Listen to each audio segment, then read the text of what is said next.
What is up, YouTube? I'm Taylor. How the heck are ya? And this is my weekly comic book review show. I'm going through this stack of books, and I'm going to let you know what I think of all of them. If you're watching live, I will address you after I can do this review. I'm going to try and get through all these and keep my fragile train of thought rolling, but I will happily chat with you afterwards. So I'm going to start with a bit of a rant because I'm going worst to best. These are the DC Future State books I picked up this week. I did not get all of them. DC annoys me. They don't trust their fans well enough to have each of these be split up into their own kind of separate thing. Like this one, the Catwoman is a separate story. It's a train heist. Trains are the thought of the day. Derailing trains and everything else. Whatever. It's fine. But these two, they both have backup stories in them that have nothing to do with the character. There's backup with Cassandra Cain, I think, and then spoilers. I don't even know who spoilers is, and I don't care. And then there's a third backup story where I really don't care in this. And then this Superman, for some reason, is paired up with a backup story of Midnighter and another backup story of Mr. Miracle. Again, and none of these are compelling enough for me to continue with them. None of them. I wanted to like the new Batman. It's an interesting idea. But it's kind of it's the 9 billionth person that's become Batman. And I get its future, and I get these alternative tales and sort of like Elseworlds, and it's just exhausting. And they're too damn much money. And the only one I would probably continue with, and it's not one of these. It's the Wonder Woman, the new Wonder Woman, whose name I forgot, but it's at least an interesting enough story, and their art's great. It's by Joelle Jones. Not any of these. So I'm not going to go through them individually because I just don't give a shit. I wish I did, but I just don't. Crimson Flower #1 is a weird-ass book. It's a tale of revenge and stuff, and the art is trippy as all balls by Matt Lesniewski. I think I'm pronouncing that right. Matt Kintz is a writer.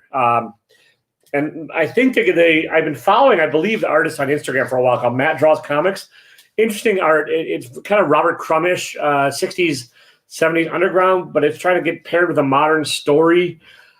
I don't know if it works. I mean, it's the cartoony trippiness of it. It just doesn't seem to fit the tale he's telling. But it's not bad. It's just nothing great. And again, I might give it one more issue. Maybe. Speaking of potential and bikinis, I know I wasn't speaking of any of those things. Gung Ho Sexy Beast #1. Teenagers in the future with guns fighting off evil.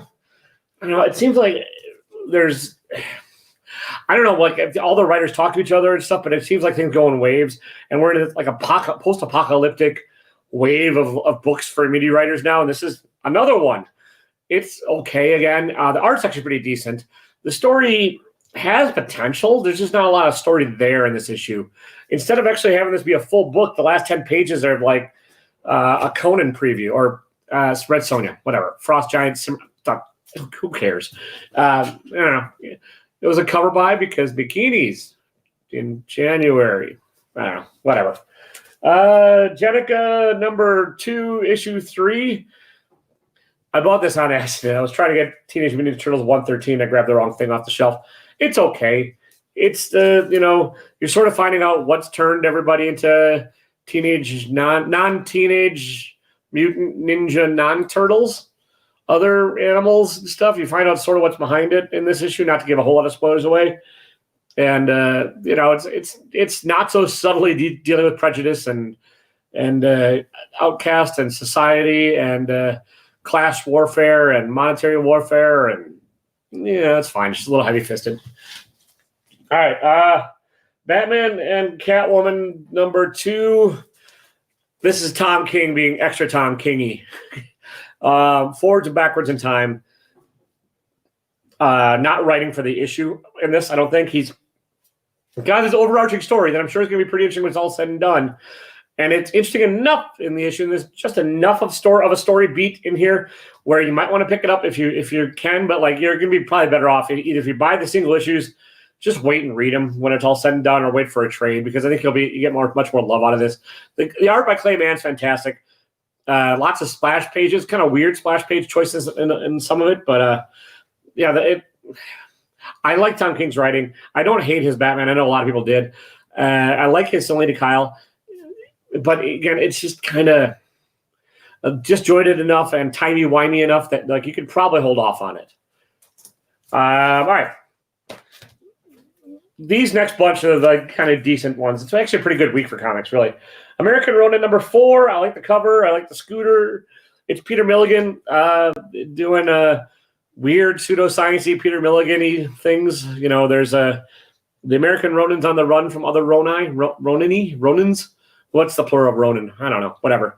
You know, and they all have these like a variation of abilities or a variety of abilities that relate to like collecting blood and like using that blood to track people, and they're corporate killers. And as I can tell, it's still a little bit vague. It'll probably all wrap up, and then I think this is the second to last. Issue 4 or 5. I think it's the second to last. It's interesting, but again, you could wait for the trade on this one too. So, We Live number 4 by People, and this is good. It's decent post-apocalyptic sci-fi. See what I'm talking? It's the theme of the year or the past 2 years. Art's great. The story's fun. This is one of the better post-apocalyptic tales. It sort of subverts your expectations along every step of the way, and the characters are really kind of interesting and stuff.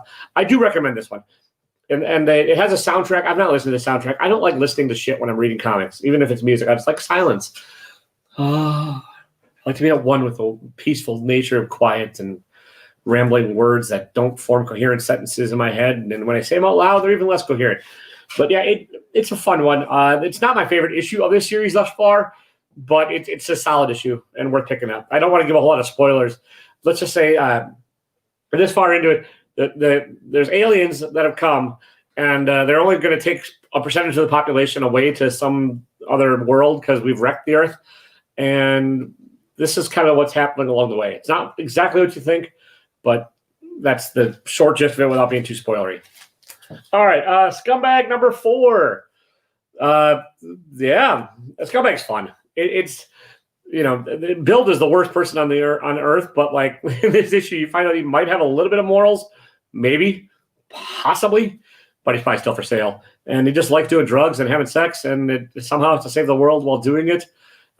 If you've not read the first issue, I'm not going to spoil why he has to save the world, but just know that if you're in for a fun romp with some really weird body humor and some kind of gross out comedy and a little bit of nudity and perviness, as it were, but that Scumbag might be for you.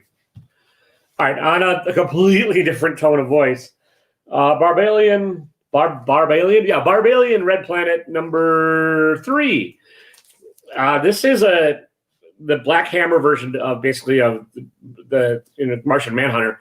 If the Martian Manhunter were gay and in San Fran in the 80s, and being gay on Mars is frowned upon, and being gay on Earth in the 80s had the complication of the AIDS epidemic and stuff, and also a lot of bigotry going on in the time period. And this book touches on all these things, and it's like a tale of the Barbalian coming to terms with who he is, and then also coming to terms with what he's going to do about it. And so it's interesting. It's got a little bit of a delicate touch in certain ways, without being kind of ham-fisted and stuff. And I'm really enjoying it. I recommend checking it out. All right, here we go. It's not the longest week in the world, and I see everybody in the chat. I will talk to you in a minute, guys. King in Black number 3. Yeah, this is fun. Donny Cates is basically said he's done with Venom after this, I think, or maybe real close after this. And he's kind of going out with a bang and pulling out of the stops. This cover I just kind of grabbed. It's not the spoiler cover. So if you've seen the spoiler cover, you kind of know one of the events that happens in the book. And yeah, it's building up to be a fun event. The side issues, I don't give a rat's ass about. I don't care about any of the King in Black tie-ins thus far. They've not been very good. They're just kind of filler. But the actual main King in Black story has been like everything you kind of want in an event. And you don't really need, near as I can tell, unless somebody can prove me wrong. And please prove me wrong in the chat if there's anything I need to read that I'm not reading as part of this. But like you could just read these key issues and be just skippy. And there's a the world's screwed, humanity's in trouble, ray of hope, and then screwed again, and then ray of hope. Good old Donnie. He's just tugging at that comic booky heartstrings. All right. I'm probably biased on this one, too, because it involves one of my favorite characters, John Constantine, and I like the Miracle Man zombie cover. But this is Deceased Dead Planet number 7. It's the last issue of the series, possibly the last Dead Planet thingy ever going on. It's Tom Taylor. It's other people who I can't remember for the life of me. But it's, zombies. Everyone's a zombie except for a couple people. And it's the end of it all. It's got some really fun John Constantine stuff in here, and that's where my bias kicks in because it's one of my favorite characters. But I think Tom Taylor writes him really well. I'd love to see him write a full-blown series with John Constantine, but I don't think that's in the cards. And it's all the trickery and chicanery and evil. It all comes to a head here, and it's the end of the story. I like this a lot better, a lot better than the Dark Knight's death metal ending. This one resonates more with me. And again, you could probably pick it up as a trade if you've not. Otherwise, I will probably be selling off some of these as sets. I don't need to own everything I read, turns out. So hit me up if you want to buy a full set of this or the death metal for that matter. Okay, last couple of books. Stillwater number 5. Nobody Can Die in Stillwater. And this is like the town trying to figure out what to do about it, if they're going to reveal themselves to the world or not. A lot of talkiness, dialogue in here. But it's really interesting. The characters have been fleshed out enough that the conversations are pretty interesting. And I'm interested to see what happens with it. I think the next issue is by the end of the first story arc. And it's Chip Zdarsky. And Chip is kind of become one of my favorite writers. And which is really surprising given where I first discovered him on comics was Sex Criminals as an artist, and he had kind of a cartoony art style. And then I started following him on social media, and he's kind of like a jackassy, sarcastic bastard, which I respect, and Canadian, which I sort of respect. And but Stillwater number 5, one of my top favorites of the week, and then probably my favorite book of the week is another Tom King. Tom King. This one is Tom King, but a little less Tom King-y, if that makes any sense. It's the Rorschach number 4. You sort of figure out what's going on with the girl in this. And there's a strong man, and you maybe figure out who Rorschach might be, maybe, but probably not. Again, I don't want to give a whole lot of spoilers away. I love the cover. I love the art. This one, again, you can probably wait if you're not die hard into the story and stuff. You could probably pick it all up at the end. But I just and that's part of the issue I'm running into sometimes. Is it's hard to review sometimes separate issues of comics because especially if they're maxi series or miniseries when the writer and artist clearly have one story they want to tell and you're just kind of trying to review a little chunk of it. It doesn't always work. But this one, there's enough of a little standalone tale in here that it kind of works, which is not always what happens with Tom, especially with Tom King. If you've been reading his other things he has going on, like I mentioned, the what's it called? Batman Catwoman, that's not a whole story per issue. And, his Adam Strange also, you're probably better off waiting until they're all collected just because it'll just make a whole lot more sense. But this one, he's doing, I think, a better job of telling it in chapters at the very least. How about that? So there you go. Those are my picks of the week. I missed a couple because my comic shop is out of them. So there's I Breathe the Body. I'll have to get it at some other point in the future. And Abbott 1973, I'll try and pick up at some point. And if I do, I'll let you know.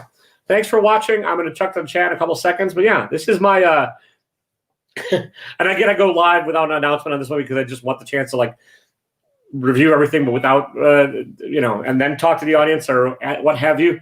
It's also my least watched content, but it's also probably the content I'm going to stick with the longest because I'm stubborn and I think it has more legs than just mystery boxes. So if you like these reviews, please let me know. Leave a comment down below. If you hate them, you can let me know that too. Leave a comment down below. And now, if you're done with all this, you can probably turn it all off because I'm going to go talk to the chat now, which is right over here. The chat exists in this little laptop-y box. But I appreciate it. I've got stuff up for sale on my website, Evildoer and Do-Gooder hoodies. And yeah, if you're watching this before Saturday, I'll be on Jay Blitz's comic auction on Saturday night. So if you want to buy some stuff for me there, come check it out. And now, to the chat.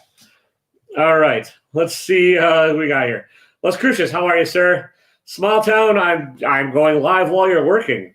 And let's be honest, mortgage officers, they only work with the last 3 minutes of the deal. When a realtor calls and yells at them and says, hey, when the hell's the closing disclosure coming? Kidding. Said with love. James Willie, welcome, Canadian.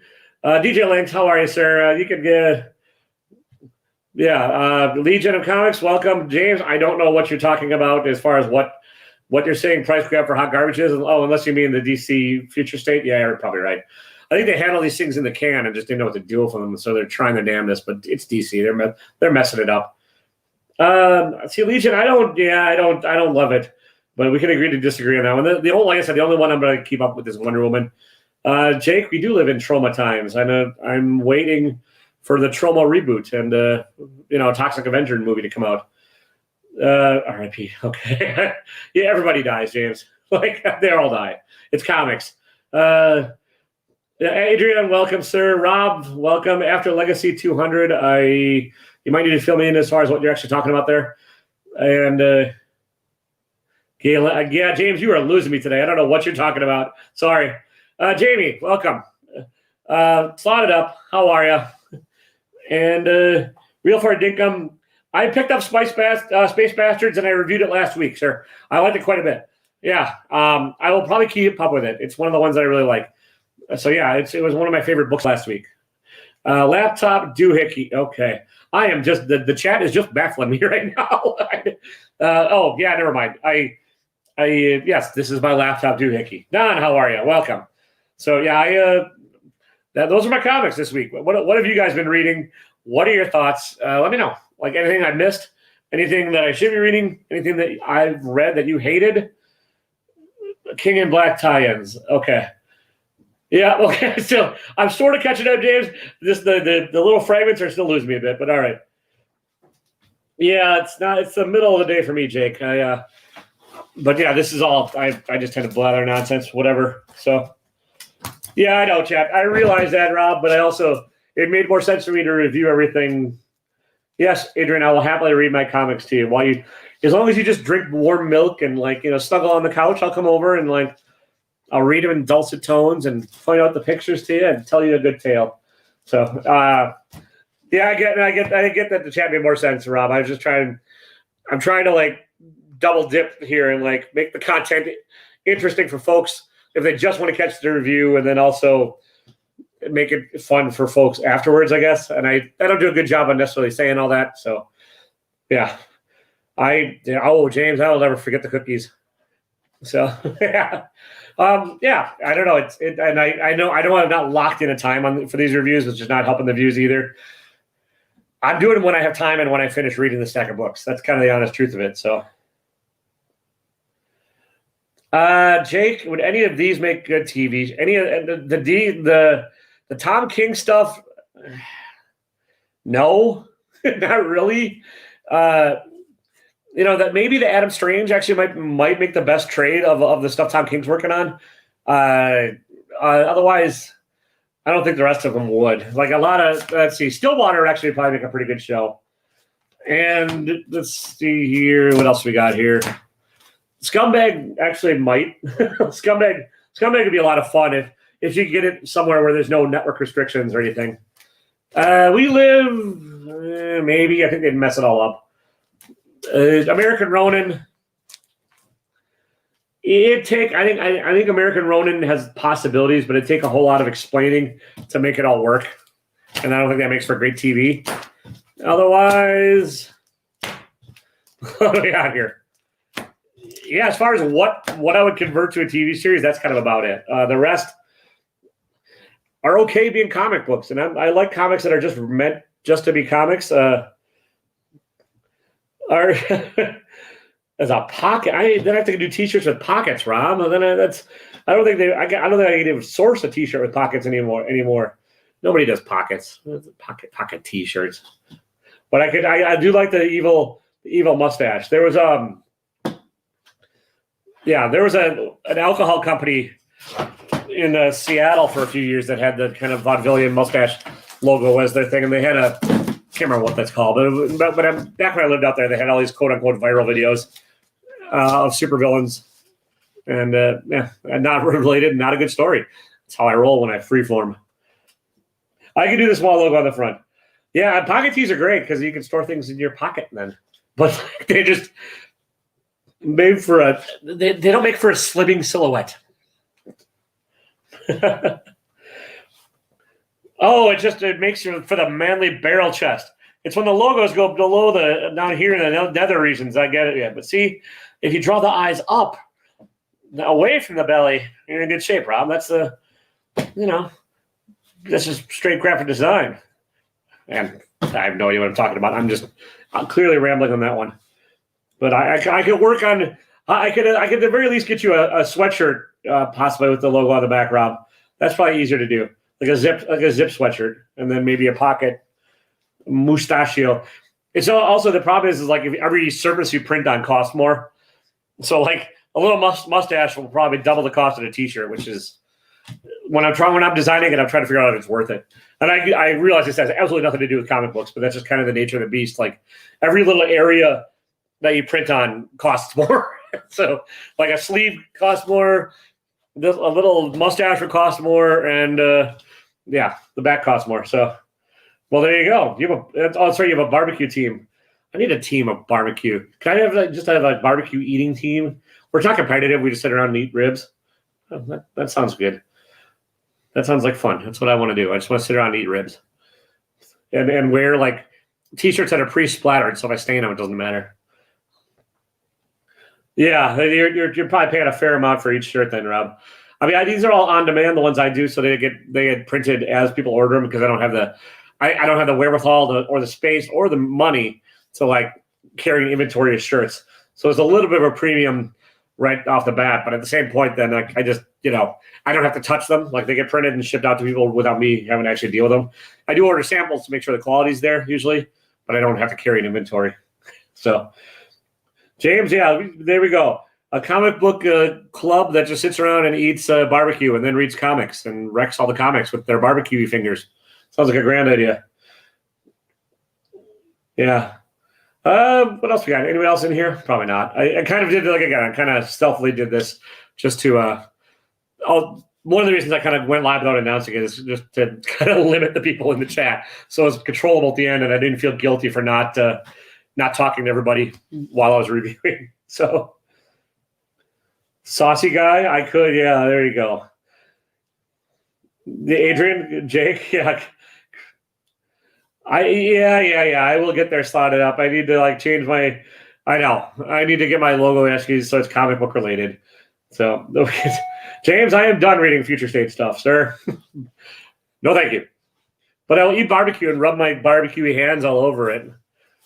Like I said, the only one I can see myself continuing on with is the Wonder Woman for that. And all right, guys, that's about it. Like I said, I know I've said, like I said, about 4,000 times in this video. I try to catch myself when I repeat phrases, and I'm doing my best to eliminate one phrase per video that I repeat incessantly. And this week's video, I've just noticed I said, like I said. So hopefully next time I'll say it less. No promises.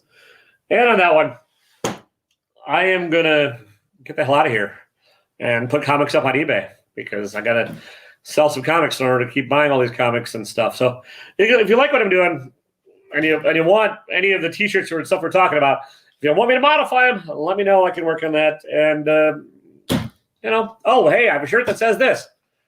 Don't be a dick.